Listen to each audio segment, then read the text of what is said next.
Hey guys, it's Bix. Welcome to Mentoring Monday.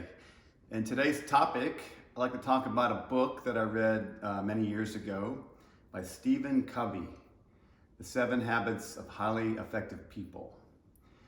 You want to turn your life around in a good way? You want to improve the quality and the success in your life? Then learn to master these 7 habits. I can tell you firsthand that they work. I pretty much learned the hard way that each of these steps are necessary to achieve sustainable long-term success in your life. Embrace these habits and you'll be amazed at how your life and the lives of others around you will improve. These habits will empower you to make decisions rather than constantly reacting to events that occur around you. The first step is be proactive. Be proactive is about taking responsibility for your life. You can't keep blaming everything on your parents, your grandparents, or the universe. Proactive people recognize that they are responsible. They don't blame genetics, circumstances, conditions, or conditioning for their behavior. When you blame others, then you become the powerless victim. You take away your own ability to have power over changing the situation. Accepting responsibility is the first step towards learning, and it gives you the power to choose. Before I started my own company, I used to be envious of some of my friends who were doctors and made a lot of money. I blamed my employer for not paying me more or not promoting me to run the company. When I realized that I was the person controlling my destiny and that I'd always taken the safe road with no risks, I realized that I had the power to improve my business career. I and I alone would have to take more risks if I wanted to run my own business and elevate my income level. So I took a big risk to start my own company. Although it ended up not being a big risk because I was experienced and I was very prepared. Habit number 2. Begin with the end in mind. If you can dream it, you can do it. Habit number 2 is based on imagination. The ability to envision in your mind what you cannot at present see with your eyes. It's based on the principle that all things are created twice. There is a mental first creation and a physical second creation. The physical creation follows the mental, just as a building follows a blueprint.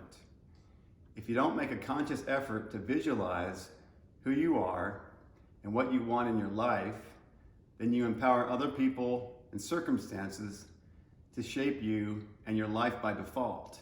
It's about connecting again with your own uniqueness and then defining the personal, moral, and ethical guidelines within which you can most happily express and fulfill yourself.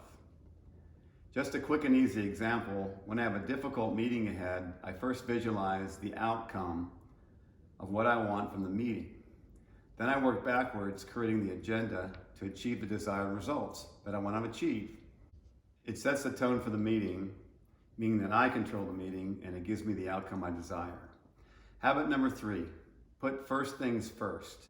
This is where you prioritize what's important and urgent.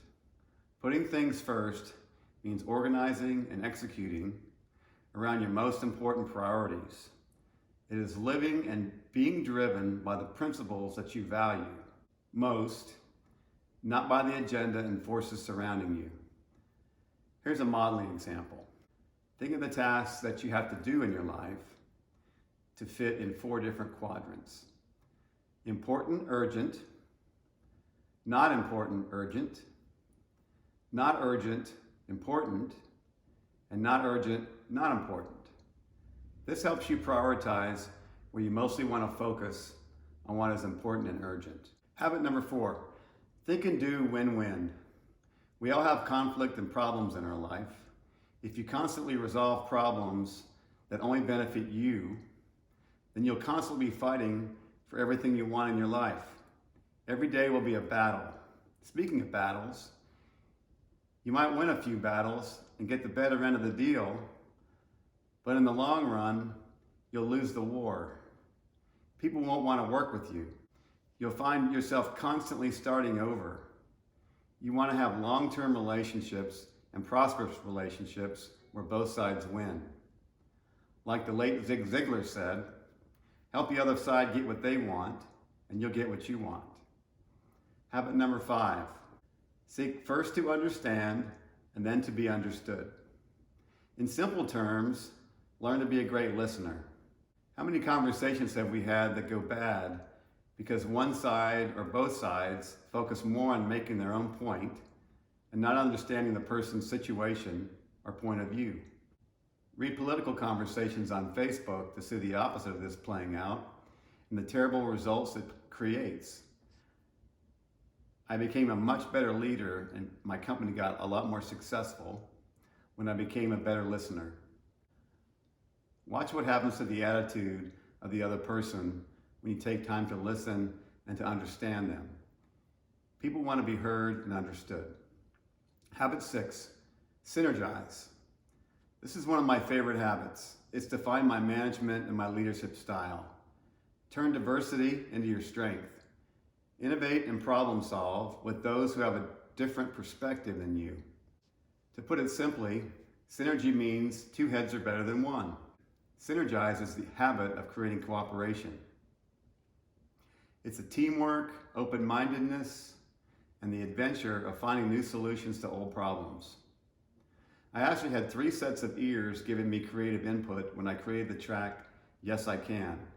Each person heard something different that was missing and gave me great advice on how to improve the track. The power of synergy is massive. Habit number 7, sharpen the saw. This is a habit of taking care of your body by eating healthy plant-based foods, exercising, and getting the right amount of sleep. It's the habit of spending time with family and friends to learn in lots of ways and lots of places, not just school or work. Keeping your life in balance is super important. The habit is also about taking time to find meaningful ways to help others. It's also about the habit of continuously growing and improving, not being set in your ways. So what's the point of working so hard that you lose your good health or you destroy family relationships due to lack of time spent with them? I worked so hard to get my company off the ground that I spent a lot of time away from my family. I lost weight, had dark circles under my eyes due to lack of sleep. I looked terrible.